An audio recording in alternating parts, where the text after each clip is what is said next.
My name is Marc Ellensohn from I Got You Man. This project started probably 3 years ago as rock star to 65. Clearly, I'm on that side now. When I turned about 50, guys, 48 years, 49 years, the wheels start coming off. They start having their own issues. So I wanted to become vulnerable. And it took me 5 years to become vulnerable. So asking for help isn't bad. And I wish I would have met Rennie Gabriel, who you were going to speak with in a moment, when I was 50. But for as a financial advisor, financial advice, planning, I'd like to introduce Rennie Gabriel. Rennie, Thank you, Mark. It's a pleasure and it's fun to be here with you. thank you. Rennie, from our conversations, our careers were a little bit different. I Yeah, did, it wasn't a rock star till I was 50, but a divorce, a couple of business reversals in 2008 kind of wiped me out. So as I said, I was very blessed. Why don't you tell me something about what you went through, or if it was similar or opposite, or please? yeah, I'd say it was the opposite. Even though I had been educated as a chartered life underwriter, financial certified financial planner, it didn't teach anything about how to handle money on a personal level. I mean, I could save thousands of dollars for clients or show them how to invest, but I couldn't even do a personal budget. And Hmm. so most of my life I was struggling with money on a personal level. I ended up getting divorced twice, had an art gallery business and went broke from that and had next to nothing. I mean, it was so bad at one time when I was younger. I had to collect soda pop bottles and cans to get the refund money to buy groceries for my family. It just I didn't know how to put it together until I got to age 50. I'm sorry about that, but good for you. Yeah, finally. I mean, I'd read all sorts of stuff, and finally, after the second divorce, and I'm 50 years old, and I'm saying, you know what? I've got 15 years to put it together. Either I'm going to be eating cat food or tuna, and I got to put to use some of this stuff. I've got to apply the stuff that I learned from other people, from books, and so on. And I started doing it, and oh my gosh, it turned out so great. Oh, fantastic, fantastic. Was it more of a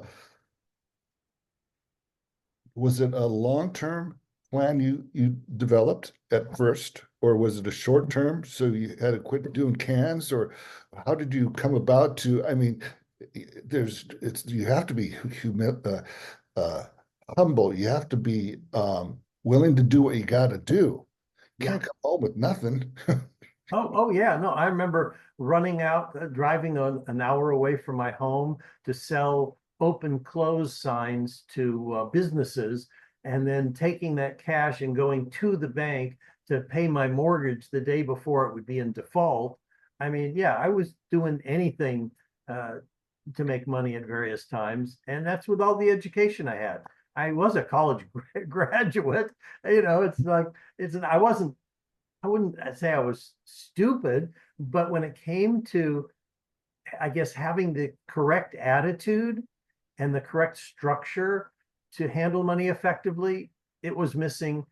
And like I said, the financial education didn't provide it. One of the things that I did that I'll say is the most important thing, and it's worked for 5,000 years. It doesn't matter who you are or how much money you make, or this is not a new trend. And it's like I said, it's been around for 5,000 years. Simple concept. Everybody's heard of it. Or, well, you know what? I'll ask you. This will be a little quiz. I think All right, I I bet you like can that. do it. All right. So, um, have you heard of the expression "pay yourself first"? A couple times, Yeah. Okay. Now, couple can you times. explain it? How do I explain it? Yeah. Have the wife get the checkbook out and make sure she puts it in the bank account. Yeah. If you have several businesses and stuff, and one thing you mentioned is in life, an attitude is super important. But as a left-handed old rock star, which let's keep that low profile, uh, structure really wasn't. I just had to show up somewhere at what time. But structure financially, even though I was doing well, I was lacking it because I didn't go to school. I started when I was 17. So I got lucky, I guess, until my luck ran out, and there I was at 50. So, So I'm going to make it easy. okay, thanks. Concept of yourself first works like this. Whatever you're earning, however much is coming in, it's irrelevant. As long as you're not on government assistance or something. You just take 10% and set it aside to keep for the rest of your life. And that's the money that you invest. And that's the money that grows so that at some point in time, you can choose to work instead of having to work.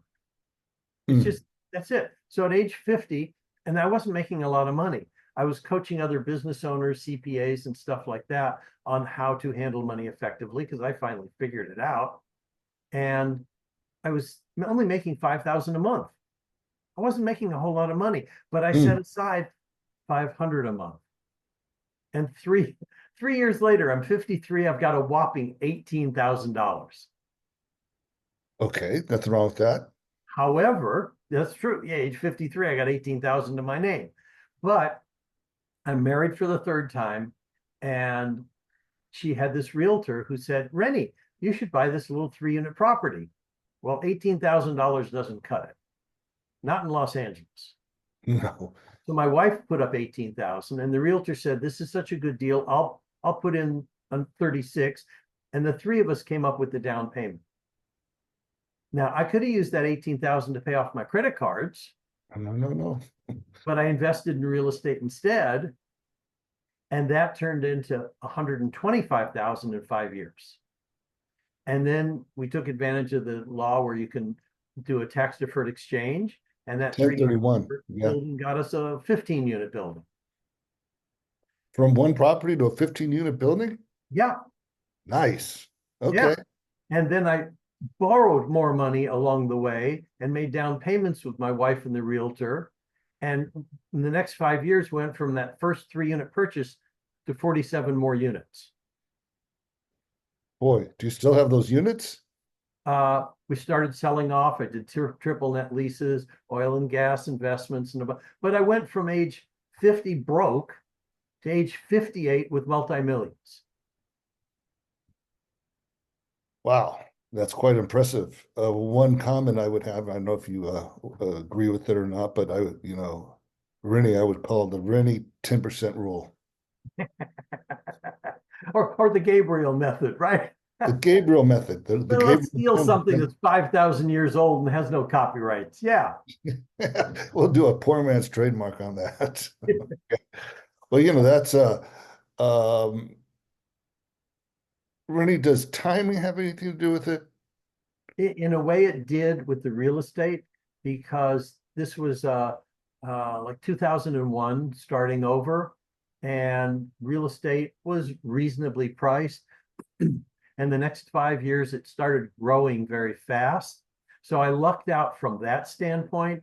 But the structure of setting aside the 5%, of borrowing money to make money, not borrowing money to buy a big screen TV or new cars or any of the rest of that stuff, all that is what made a difference.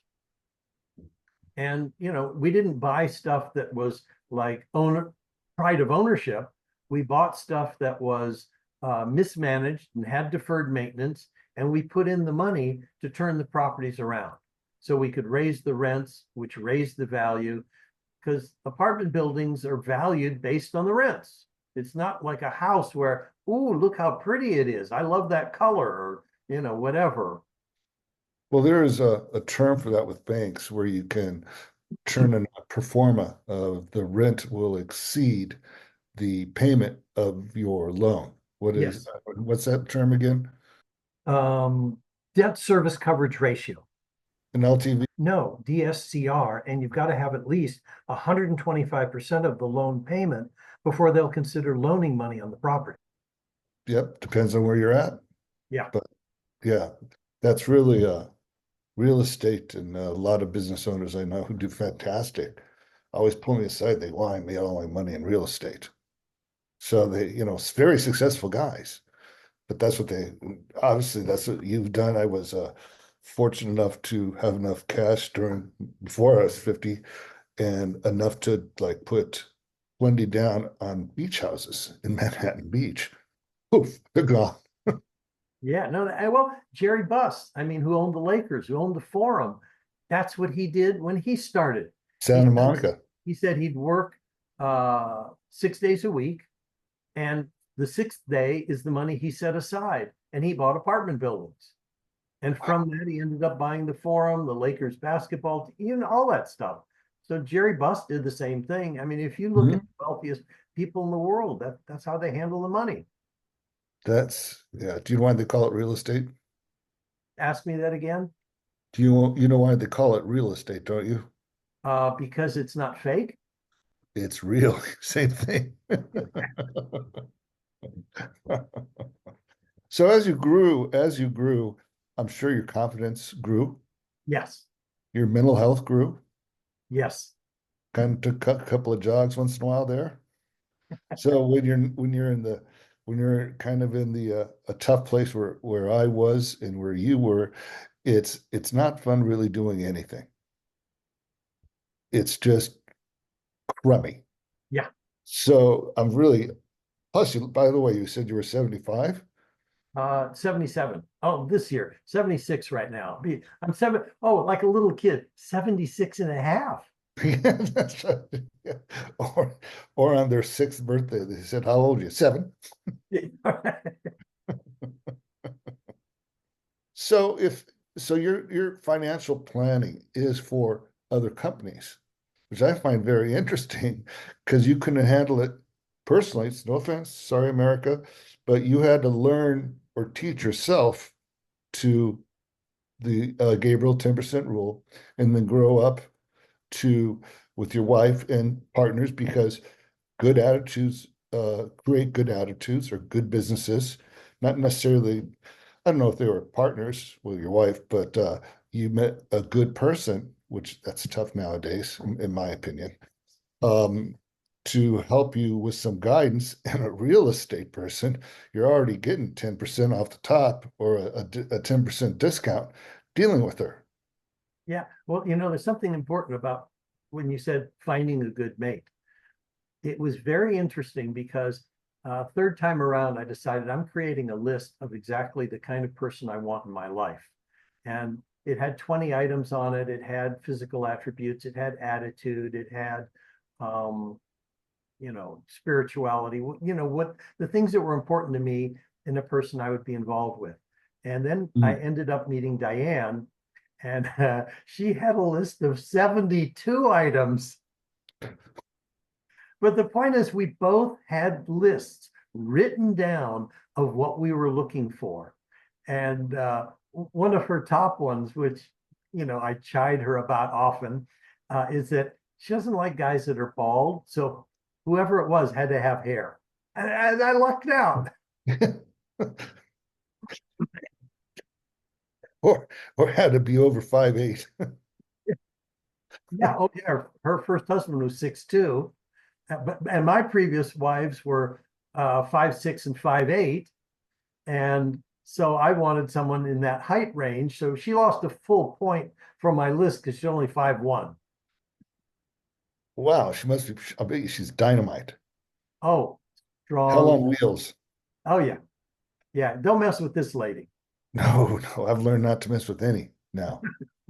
It's really interesting. I'm 6'4" and a little heavier than I should be, about 6'4", 240. And I met a woman, gotta watch out here. I met a woman who was 6'1" and a pro volleyball player.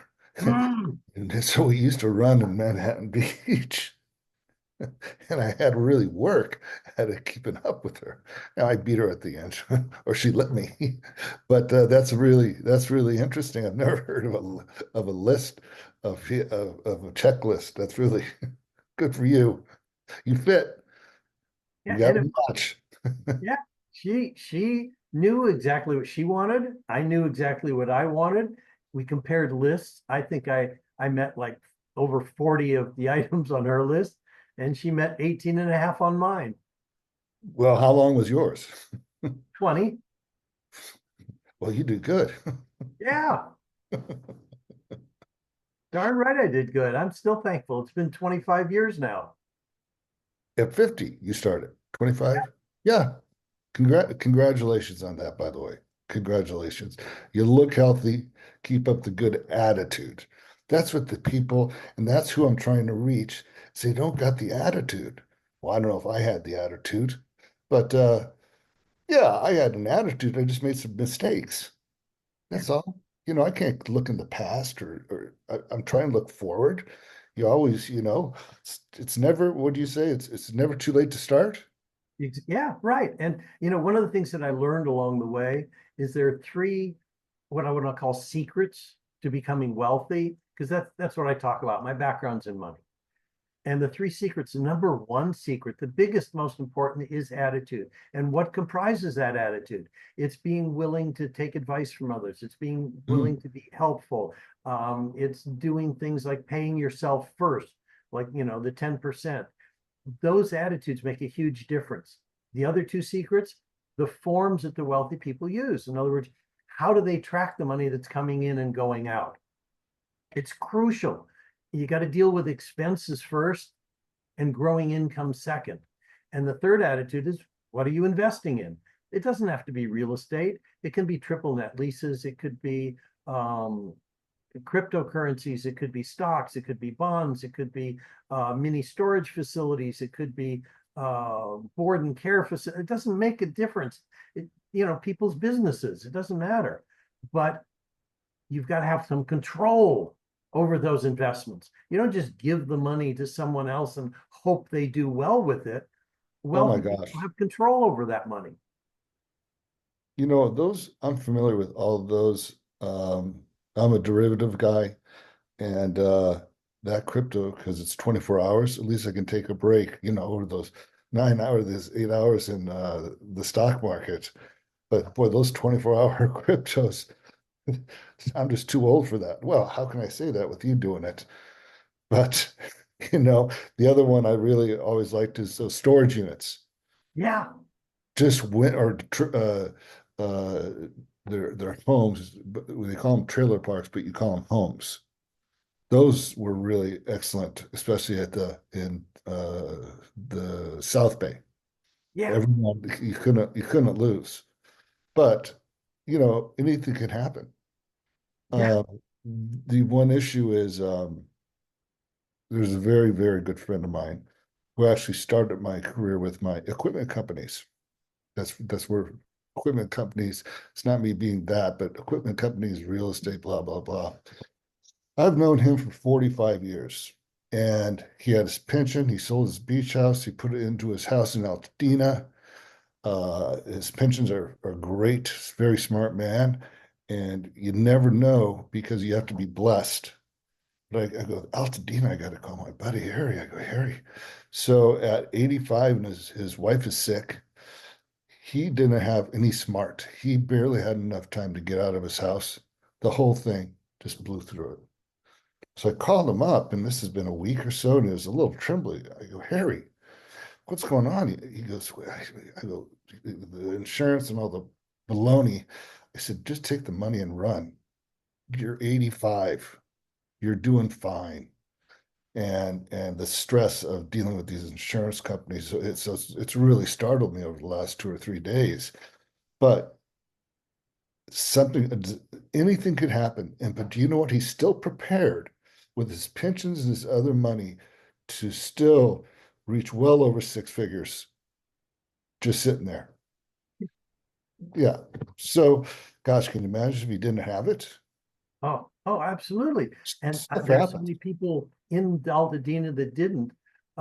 We have a realtor friend who, if it wasn't for our neighbor shouting over the fence to get the hell out, he and his wife and two dogs could have perished.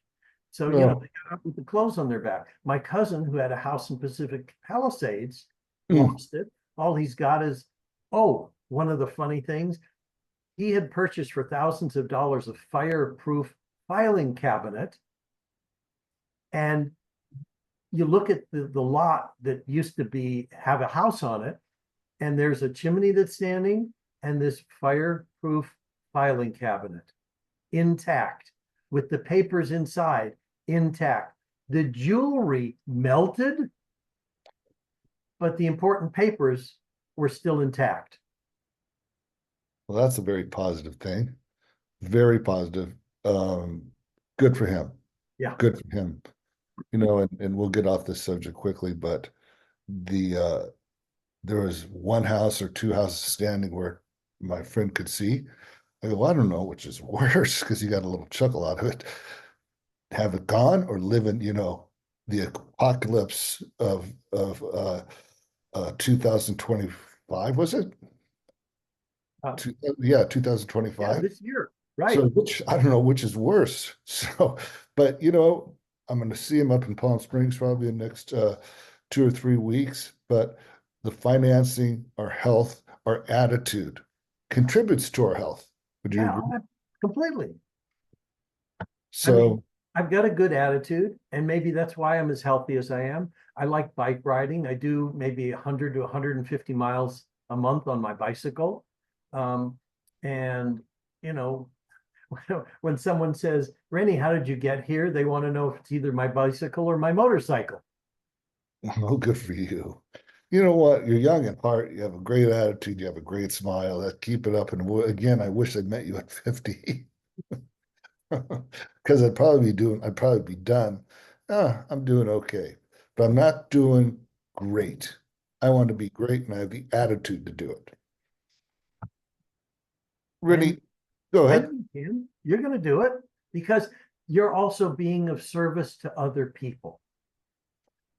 Well, that came about, sir, because I was so lucky.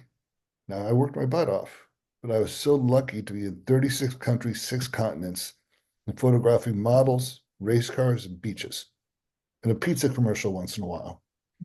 So with that, I had my good times and I still have it. I'm fine. But it's time for me to give back and help the people not make the guys, ladies or guys, um, not make the same mistakes or not be prepared when the wheels start to come off or you have issues or you have a divorce or a business reversal or a health issue is preparing, which will be my next summit is I got you young man. So that would you'll probably be on that one too, preparing for your 50s, 55, 60s and beyond. So you can avoid, I could avoid, or we're backwards, but them avoid that pitfall of not having the financial knowledge of what they need to have. Yeah, and one of the things you're talking about in terms of, supporting people, whether, on their way to 50, after 50. One of the things that I realized after, I did so well with the apartment buildings, I wanted to go back and teach people how to handle money effectively and not just, sit around or, water the lawn or something. And so I started doing online training courses and doing some coaching for, people that I would run across and network with.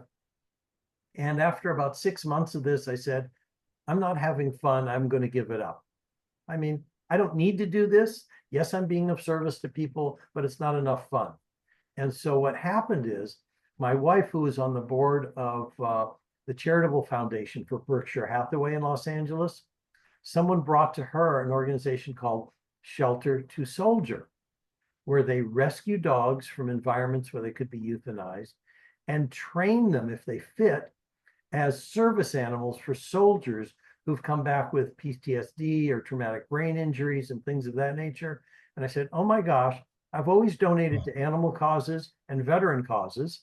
I was lucky to be in the Naval Reserve during Vietnam instead of crawling through rice paddies and coming home Oh, with a colostomy bag or something. And I decided I want to donate to this charity.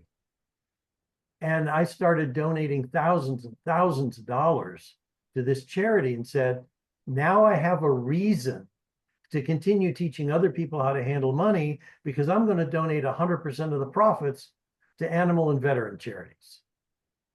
Well, how would you're doing those uh virtually on your social media and stuff? How could can people help you in doing this? Do you have books? How can we help Yeah, you? yeah. If they go to my website, which is wealthonanyincome.com, they'll see a link right at the top for Shelter to Soldier.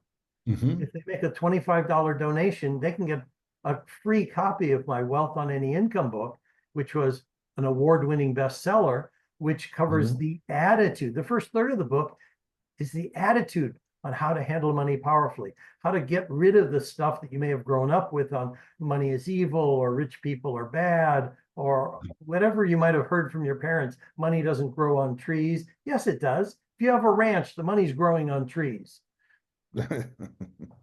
You know, And then uh, the latter two thirds are the how to handle the money effectively. Renee, I wanted to point out because I see it above your head and everyone out there, it's wealth on any income.com. So to participate, and I happen to be a big follower of our veterans who've been I've seen disrespected, homeless, and it hurts my heart to see it. And if I'm giving back, and maybe I can have one of your books, make that donation. Yeah, make a donation. The link's at the top of my homepage, and you'll get a PDF copy of the book instantly. Fantastic. That's fantastic. And is there anything else you'd like to add, sir? Besides, this has been a pleasure. Um, just that, I guess, if I can do it, someone who struggled with money for the first, you know, 30 years of it, let's see, 50 from 20, that's 30. Yeah, the first 30. I'm not good at arithmetic, okay? I Oh, failed no, don't say that. all right. So that's not relevant to creating wealth. If someone can struggle for 30 years and finally put it together, anybody can, and they don't have to with the right tools. No, that's fantastic advice. That is, I think a lot of guys look at income or wealth after 50 as an extremely daunting task. Would you say that's true? Um, no, because if I figure if I did it, anybody can do it. And granted, I was working 7 days a week for that first 8 years, but it set me up for the rest of my life. That's not bad. Yeah. That's not bad. I was working for 8 years at 90 hours a week. Poof, gone. Yeah. It's a little different there. Yeah. Things are different. Well, I really appreciate it, Rennie. And again, is there anything else you'd like to add? And besides that smile and that good attitude? That, you know, it, um, I've got a self-study program called Wealth with Purpose that Okay. people can take. It's cheap. It's like $3.97. They can take it and guide themselves from wherever they are to where they can choose to work or not work and donate to the causes that matter to them. Oh, fantastic. Well, Rennie, it's really been a pleasure, and we got a couple of good laughs, and we got to kind of have I shoot the shit, but have some good times, and I'm sure it's going to be a great summit, and I think you're going to have some success, and I want to wish a lot of good success on your books and your donations. Thank you so much, Mark. It's a pleasure to be with you. I am so glad you reached out. And yeah, the summit should be great. It'll be great. Thank you for your time, and God bless.